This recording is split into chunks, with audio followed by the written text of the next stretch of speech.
నమస్తే, welcome to BCN news. నా పేరు మానస. ముందుగా ముఖ్యాంశాలు. కూటమి ప్రభుత్వంలో వైసీపీ కార్యకర్తలను ఇబ్బంది పెడుతున్న వాళ్ళని వదిలిపెట్టేదే లేదన్న జగన్. ప్రజలను చంద్రబాబు మోసం చేశారని విమర్శ. మోటార్ సైకిళ్ల చోరీకి పాల్పడుతున్న 3 అంతర్జిల్లా దొంగలను అరెస్ట్ చేసిన అమలాపురం పోలీసులు. సుమారు 8 లక్షల విలువ చేసే 13 మోటార్ సైకిళ్లు స్వాధీనం.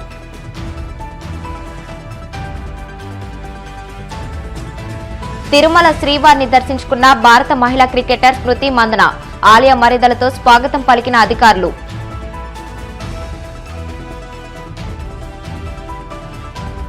మహాకుంభమేళాలో పాల్గొన్న ప్రధాని మోదీ. రుద్రాక్ష జపమాలతో మంత్రాలు జపిస్తూ త్రివేణి సంఘంలో పుణ్యస్నానం.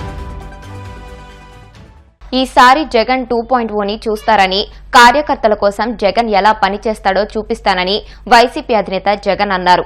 కూటమి ప్రభుత్వంలో వైసీపీ కార్యకర్తలను ఇబ్బంది పెడుతున్న వారిని వదిలిపెట్టే ప్రసక్తే లేదని హెచ్చరించారు. విజయవాడ వైసీపీ కార్పొరేటర్లతో నిర్వహించిన సమావేశంలో మాట్లాడుతూ ఆయన ఈ వ్యాఖ్యలు చేశారు. జగన్ 1.0లో ప్రతి పథకం, ప్రతి విషయంలో మొట్టమొదట ప్రజలే గుర్తుకు వచ్చి వారి కోసం తాపత్రయపడ్డానని తెలిపారు. ఇప్పుడు చంద్రబాబు మన కార్యకర్తలను పెడుతున్న ఇబ్బందులను చూశానని, మీ అందరికీ అండగా ఉంటానని హామీ ఇచ్చారు.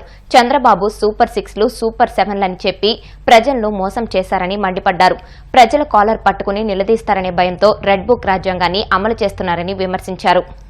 అయిపోయిన తర్వాత రోజు నుంచి రకరకాల భయాలు, రకరకాల ప్రలోభాలు అదే పనిగా పెడుతూ ఒక 11 మందిని మాత్రం భయపెట్టో, ప్రలోభాలు పెట్టో తీసుకోవడం జరిగింది. అయినప్పటికీ 38 మంది నిఠారుగా నిలబడ్డారు అని చెప్పడానికి గర్వపడతాను. ఎందుకు ఈ మాట చెప్తా ఉన్నాను అనంటే, కారణం కూడా ఒకటే. ఏ కార్పొరేషన్ చూసుకున్నా, ఏ మున్సిపాలిటీ చూసుకున్నా, రాష్ట్రంలో ఉన్న ఏ ZPTC పరిధిలో ఉన్న ఏ మండలం తీసుకున్నా, అటు ఎంపీపీలైనా కానీ, అటు ZPTCలైనా కానీ, సర్పంచ్లైనా కూడా, ఏది తీసుకున్నా కూడా ఎన్నికలు అయిపోయిన తర్వాత 3 సంవత్సరాల తర్వాత లోకల్ బాడీ ఎన్నికలు జరిగితే అటువంటి ఎన్నికల్లో ఈ రకమైన రిజల్ట్స్తో రాష్ట్రమంతా క్లీన్ స్వీప్ చేసిన పరిస్థితి వైఎస్ఆర్సీపీ ప్రభుత్వం, మన ప్రభుత్వం. అంటే ప్రజల్లో ఏ రోజైనా కూడా తలెత్తుకొని పోగలిగాం. ఎన్నికల మేనిఫెస్టో అని చెప్పి ఏదైతే ఎన్నికల వేళ మనం ఏదైతే ఇచ్చామో, చూపించామో, ఏదైతే చూపించి మనం ఓట్లు అడిగామో, ఆ ఎన్నికల మేనిఫెస్టోలో 99% హామీలను నెరవేర్చి ప్రతి నెల ఏ పథకం అమలు చేస్తూ ఉన్నామో బడ్జెట్ ప్రవేశపెట్టే రోజే సంక్షేమానికి సంబంధించిన క్యాలెండర్ కూడా రిలీజ్ చేస్తూ, ఇదిగో ఈ నెల ఈ పథకం, ఇదిగో ఈ నెల ఈ పథకం, ఇదిగో ఈ నెల ఈ పథకం అంటూ ప్రతి సంవత్సరం ఎక్కడా కూడా ప్రజలకు నష్టం జరగకుండా, ఇబ్బందులు పడకుండా, క్రమం తప్పకుండా ఇచ్చిన ప్రభుత్వం ఏదైనా ఉంది అని అంటే అది దేశ చరిత్రలో ఒక వైఎస్ఆర్సీపీ ప్రభుత్వం మాత్రమే. మోటార్ సైకిళ్లను చోరీ చేస్తున్న 3 అంతర్జిల్లా దొంగలను అమలాపురం రూరల్ పోలీసులు అరెస్ట్ చేశారు. వీరితో పాటు మరో 3 మైనర్ బాలుర్లను కూడా పోలీసులు అదుపులోకి తీసుకున్నారు. అంబేద్కర్ కోనసీమ జిల్లా అమలాపురంలో డీఎస్పీ ప్రసాద్ కేసు వివరాలను మీడియాకు వెల్లడించారు. ముద్దాయిల వద్ద నుండి 13 మోటార్ సైకిళ్లు, 3 ఎక్సైడ్ బ్యాటరీలను స్వాధీనం చేసుకున్నామన్నారు. వీటి విలువ సుమారు 8 లక్షల రూపాయలు ఉంటుందని ఆయన తెలిపారు.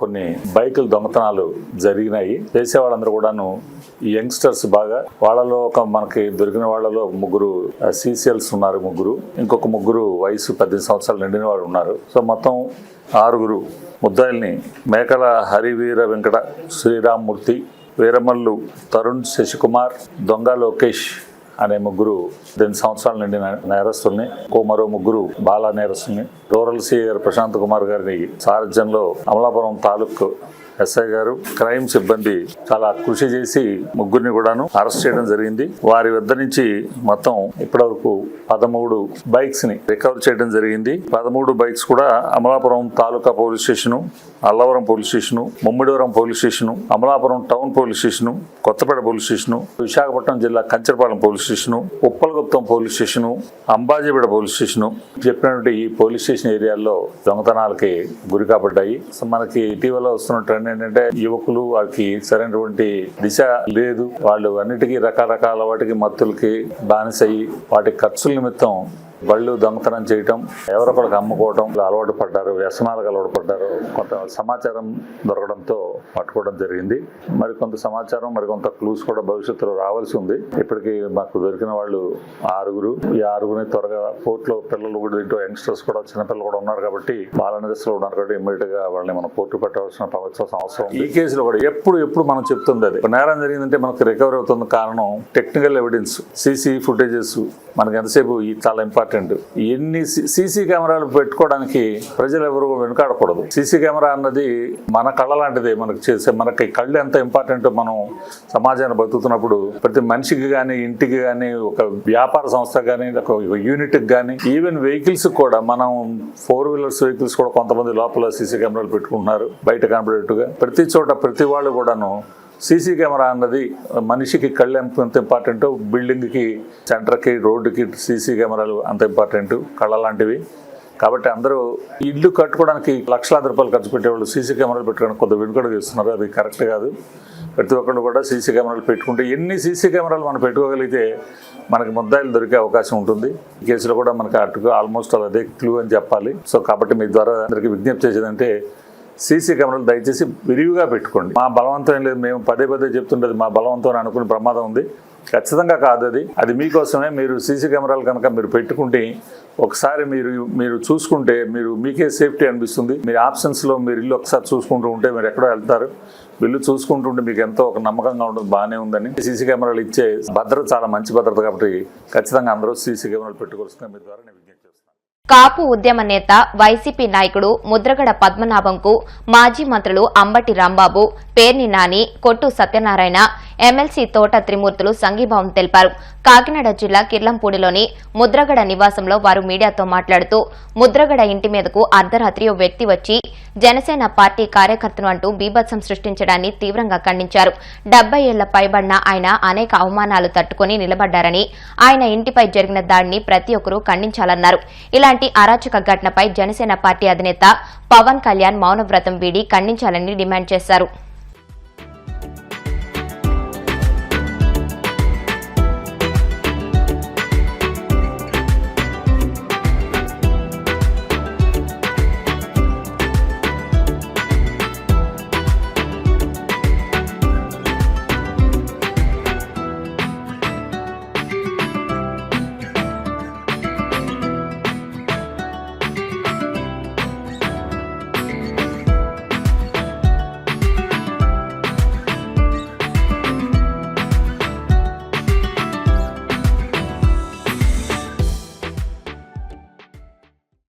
పద్మనాభం గారిని ఈ రకంగా పరామర్శించవలసిన పరిస్థితి వస్తుందని మేము ఎప్పుడు అనుకోలేదు. జరిగింది చిన్న సంఘటన అని మేము అనుకోవటం లేదు. ఇక్కడ ఏమి నష్టం జరగకపోయినా ఒక నాయకుడి ఇంటి మీదకు అర్ధరాత్రి పూట ఒక వ్యక్తి వచ్చి బీభత్సం సృష్టించి భయాందోళన కలిగించే విధంగా చేయటం అనే దాన్ని మేమందరం, కాపులందరం, పదవులు చేసిన వాళ్ళందరం వచ్చి దాన్ని పద్మనాభం గారి ఇంటి ముందే ఖండించి వెళ్ళాలి అనే ఉద్దేశంతో మేము ఇక్కడ రావటం జరిగింది. ముద్రగడ పద్మనాభం గారు అంటే ఒక చిన్న వ్యక్తి కాదు. మేము రాజకీయాల్లోకి రాకముందే వంగవీటి మోహన్ రంగా గారి మరణానికి ముందు మంత్రిగా తెలుగుదేశంలో అతి చిన్న వయసులో చేస్తున్నప్పుడు మంత్రి పదవిని తృణప్రాయంగా వదిలి కాపు నాడికి వచ్చినటువంటి సంఘటన ఇవాళకి మా మధుల్లో ఉంది.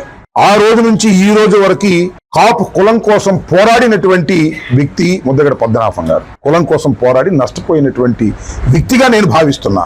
అలాంటి అతి చిన్న వయసులో శాసనసభ్యుడై మంత్రి ఓ రాజకీయ కుటుంబం నుంచి వచ్చి 72 ఏళ్లు పైబడినటువంటి వ్యక్తి, అనేక అవమానాలకు గురైనటువంటి వ్యక్తి. ఇది ఈ అవమానమే కాదు, తట్టుకొని నిలబడ్డాడు. అలాంటి వ్యక్తి కిర్లంపూడిలో ఉంటే కిర్లంపూడి స్వగృహం మీదకు దాడి చేసినటువంటి సంఘటన ఒక్క కాపులకే కాదు, ప్రజాస్వామ్యవాదులందరూ ఖండించవలసినటువంటి అంశమని మనం చేస్తున్నాం. వచ్చారు, ఒక వ్యక్తే కావచ్చు, అర్ధరాత్రి పూట వచ్చాడు, గందరగోళం చేసి ఒక పార్టీ అభ్యర్థిని అని, ఒక పార్టీ కార్యకర్త అని చెప్పి కేకేసి వెళ్ళాడు.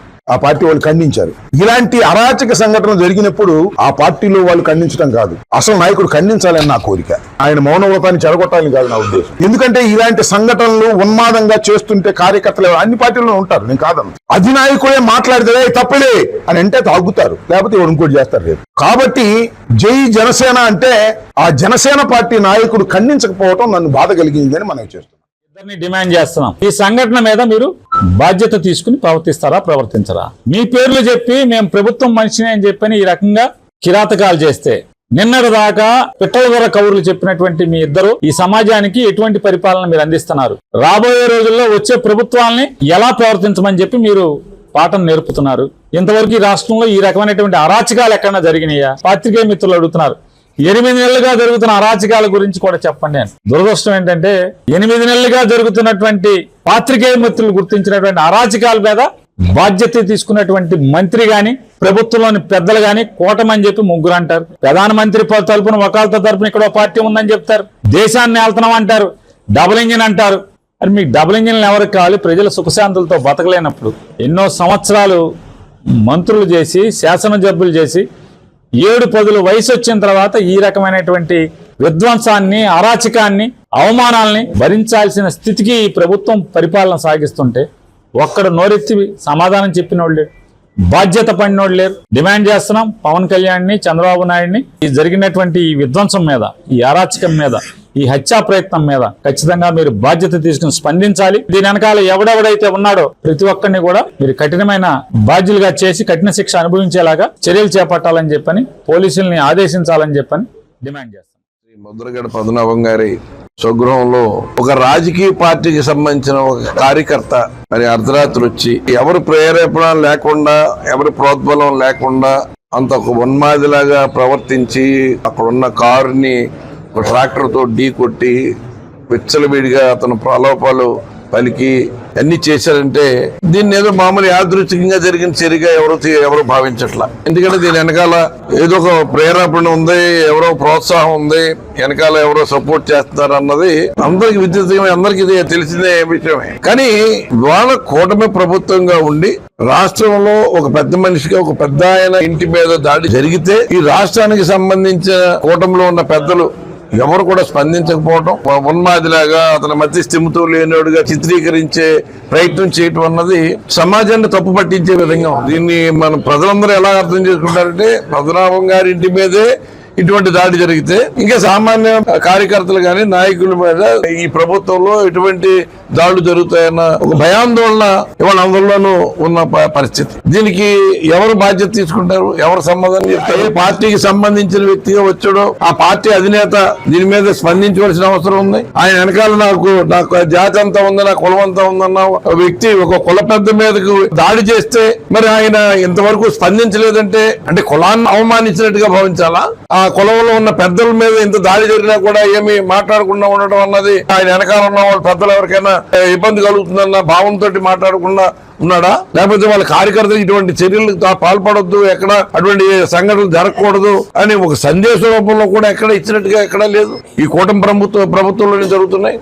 దీనికి ప్రజలందరూ కూడా భయాందోళనతో ఉన్న విషయం. కార్పొరేట్ కంపెనీలకు దోచిపెట్టిన కేంద్ర బడ్జెట్పై రైతు, కార్మిక, వ్యవసాయ కార్మిక సంఘాల ఆధ్వర్యంలో కడప అంబేద్కర్ సర్కిల్ వద్ద నిరసన కార్యక్రమం నిర్వహించారు. ఈ సందర్భంగా ఆయా సంఘాల జిల్లా కార్యదర్శులు మాట్లాడుతూ వ్యవసాయ రంగానికి నిధులు కేటాయింపు పెంచాలని, కార్మిక హక్కులను కాలరాసే విధంగా ఉన్న 4 లేబర్ కోడ్లను రద్దు చేయాలని, ఉపాధి హామీ పథకానికి నిధులు పెంచాలని డిమాండ్ చేశారు. కేంద్ర ఆర్థిక మంత్రి నిర్మలా సీతారామన్ పార్లమెంట్లో ప్రవేశపెట్టిన బడ్జెట్ కాకులను కొట్టి గద్దలకు పెట్టిన చందంగా ఉందని ఎద్దేవా చేశారు. కేంద్రంలో నరేంద్ర మోడీ సహచరులు ప్రవేశపెట్టినటువంటి నిర్మలా సీతారామన్ బడ్జెట్ ప్రజా, కార్మిక, కర్షక, మహిళ, విద్యార్థి, యువజన వ్యతిరేక బడ్జెట్గా భావించి దేశవ్యాప్తంగా ఏఐటీయూసీ, సిఐటియు మరియు కేంద్ర కార్మిక సంఘాలు దేశవ్యాప్తంగా నిరసన కార్యక్రమాన్ని చేపట్టడం జరిగింది. రోజు బడ్జెట్ కేటాయింపుల్లో అనేక రకాలుగా ఊకదంపుడు ఉపన్యాసాలు చేసిన నరేంద్ర మోడీ ఆయన సహచరులు అందరూ కూడా ఈరోజు నెత్తి మీద గుడ్డేసుకొని కూర్చోవలసినటువంటి పరిస్థితి వచ్చింది. ఎందుకంటే సిగ్గు శరం లేకుండా బడ్జెట్ ప్రవేశపెట్టినారు కాబట్టి. వలస కార్మికుల కోసం బడ్జెట్ నిధిని ఏర్పాటు చేస్తామని చెప్పినారు. అసంఘటిత రంగ కార్మికులకు నిధిని ఏర్పాటు చేస్తామని చెప్పినారు. స్కీమ్ వర్కర్లకు సంబంధించినటువంటి మెరుగైన జీతాలు ఏర్పాటు చేస్తామని చెప్పినారు. కానీ కార్మికులకు సంబంధించి సంఘటిత అసంఘటిత స్కీమ్ కార్మికులందరికీ కూడా వ్యతిరేక బడ్జెట్ను ప్రవేశపెట్టడం జరిగింది. వారికి ఏమాత్రం ఉపయోగపడిన బడ్జెట్ కార్మిక శాఖకు కేటాయించినటువంటి కేటాయింపులు అంతంత మాత్రమే కేటాయించడం జరిగింది.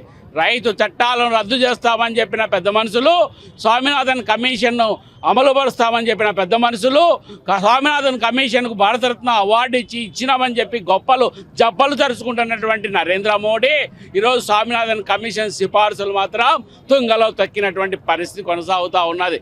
కాబట్టి ఈ పద్ధతిలో అందరికీ ప్రజలకు, కార్మికులకు, కర్షకులకు, ప్రజలకు, విద్యార్థులకు, యువజనులకు, మహిళలకు వ్యతిరేకమైనటువంటి బడ్జెట్ వ్యతిరేకంగా ఈ నిరసన కార్యక్రమం జరుగుతూ ఉన్నది.